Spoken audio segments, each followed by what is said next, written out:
Hello and welcome to another version of Lightest and Best, where we look at a variety of knife manufacturers and their lightest offerings. Today we're looking at the Hinderer Half Track. The Half Track is not the lightest knife that Hinderer makes. The XM18 3-inch is, and here's an example of the XM18 3-inch. The XM18 3-inch is 3.5 ounces. I've already done a review on this. The Half Track is a little smaller but a little heavier at 4.1 ounces, but it's an amazing little knife and I just had to review it for you guys. Hinderer has been in the knife industry since the 1980s. He started out, he was a fireman and an EMT, and he used that wealth of emergency rescue experience to design and make his knives. Let's talk a little about the specifications. The blade length of the knife is 2 3/4 inches. The handle length is 3.875 inches. The total knife length is 6.625 inches with a weight of 4.1 ounces. I have some other knives here for comparison. I've already mentioned the Hinderer XM18 3-inch, which is a little bit longer than the Half Track. And then the Baby Huey of Strider is also a little bit longer. The Spyderco Dragonfly is a little smaller. And the Benchmade Mini Griptilian is about the same size. And then the Cody Utzler knife is a little bit longer. So there are some examples of different knives and their length in relation to the Hinderer Half Track. The blade of the Half Track is made of S35VN steel and has a high saber grind. The blade is stone washed. It has a fuller groove, but this groove can't be used for one-hand opening. And you can pinch it and get it open with the fuller groove, but you can't third finger flick it or flick it with your thumb. At least I can't. So basically this is a flipper knife and it flips very nicely. The blade incorporates a stop pin. As you can see, there's a stop pin here that is press fit, and then there are grooves on the inside that serve as the stops for the blade. I'm going to be a little later taking the blade apart and showing you the interior of it.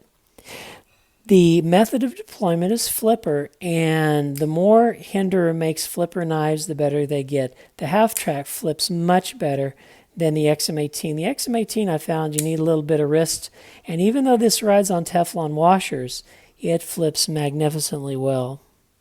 The handle I have is the brick pattern. It also comes in a plain pattern and a textured variety. They've also made G10 handles, and the Half Tracks that have those run about $160 less than the full titanium models. Monkey Edge sold a custom version of the Half Track that had bronzed hardware and a satin blade and a two-toned anodized handle for $2,400. And the only difference was on the blade, it was a satin finish. Instead of the traditional Hinderer logo, it had Hinderer written there. It had a little extra chamfering here, and the hardware was bronzed.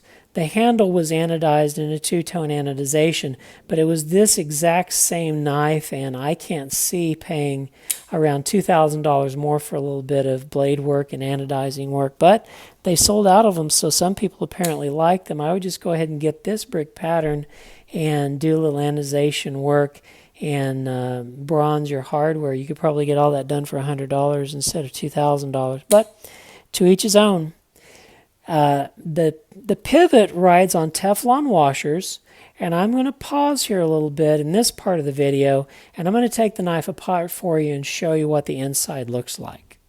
Okay, so we have the knife disassembled here. I wanted to show you what the inside looked like. This is the clip side or the lock bar side, and as you can tell, the Hinderer over travel stop screws right into the titanium, and the clip screw right into the titanium also. And here you can see that Half Track on which the blade travels. I want to show you the knife blade. and it has the stop pin press fit into the knife blade. It looks like a stainless steel stop pin pressed into the knife blade. Here you have your detent hole. And one of the things I want to compliment Hinderer on is his standoffs. These are the standoffs, and these are the screws that go into the standoffs. And so they're shouldered standoffs so that there's no variability, and each side screws in separately and independently. And all standoffs need to be shouldered standoffs like that. It helps with the accuracy of the put together of the knife. And here is the pivot. The male side goes on the show side, and the female side goes on the clip side. And the whole problem is that this bolt is just a little bit too long and then sticks up in the middle. You could saw it off so that it didn't stick up in the middle, and you wouldn't need the Hinderer too. And I'm tempted to just grind that rascal down. The workaround I had, as you could see in my video how to make a Hinderer disassembly tool, is you get a penny and you notch a 3mm by 3mm square out of it, and then you can overcome the protruding screw from the male side of the show scale. My one largest gripe and beef with the Rick Hinderer style are the washers. They use these janky little thin, flimsy Teflon washers. I really wish they would at least use phosphor bronze washers, but that's what they use, and that's the way it is. So if I had one knife wish, it would be that Hinderer would start using phosphor bronze washers. And it's okay if you didn't want to go bearings, but I would use a little more quality materials than Teflon. Well, I wanted to show you what the inside of a half track looked like, so you knew what I was talking about when I talked about the half track, and we'll get back to an assembled knife. And now we're back again. The lock bar has the patented Hinder over travel stop. I'm going to be posting a picture of it here in the right upper hand corner.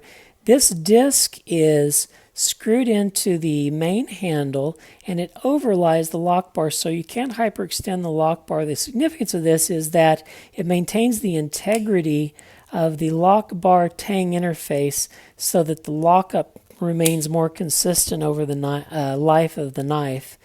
And Zero Tolerance has taken this, and they have several models that are just based off of the Hinder and using its lock bar over travel stop, and those are wonderful knives also. The point is, though, is this is an industry standard, an industry leader, a knife with design characteristics that others in the industry want to copy. It's a leader in the industry. I'll talk a little bit about the stop mechanism, because the usual stop mechanism for Hinderers depend on these thumb stud-like things, and I call them thumb stud-like things. You can deploy them with the thumb studs, but basically these thumb studs lock against the titanium here and stop the blade that way. And Strider in their PT model also uses this. In their SNGs, they use these external thumb studs to lock. The half track is a departure from that, however. It has a press fit pin inside the blade, and then it has a half track cut, which I just showed you whenever I disassembled the knife, that serves as a stop. Other knife makers have internal stops. For example, Cody Etzler, this hole at the bottom of the pivot sports a stop pin. However, the hole, the half track, is cut into the blade tang rather into the interior of the knife handle. So both ways work well. This is just an interesting design. And also, in addition to Cody Etzler, Vladimir at VDK, the pioneer of the Nile, uses a similar system where they have an interior stop pin and the half track is cut into the blade tang. The pocket clip on the knife is a titanium spring clip. It's embedded and has external screws, and it fits into the pocket really well. The knife has a nice enough on-ramps to get your jean pockets into it. The ergonomics of the knife are excellent. Rick Hinderer makes a nice wide first finger cut, so regardless of how chubby your fingers are, it can get in there. Also note that there's some chamfering on the show side scale, so there's no rough edges at all. Your next two fingers have this flattened area, and then your pinky goes here. I just want to note that on the pinky hold, they have some jimping to get a better grip, and that's not for a reverse knife grip. The reverse knife grip, the jimping should go here. That's just for your fifth finger grip so that you can get a good grip on it. The action of the knife is excellent. It flips well, much better than the XM18. So what do I think about the Hinder half-track?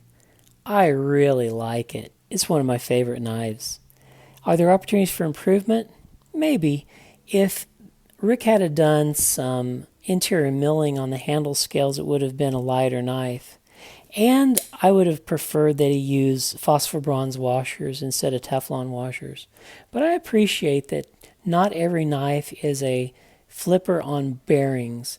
Rick Hinder feels that if you're in a war environment, in the jungle or something, that bearings will gum up, whereas Teflon washers will be less likely to need maintenance and disassembly.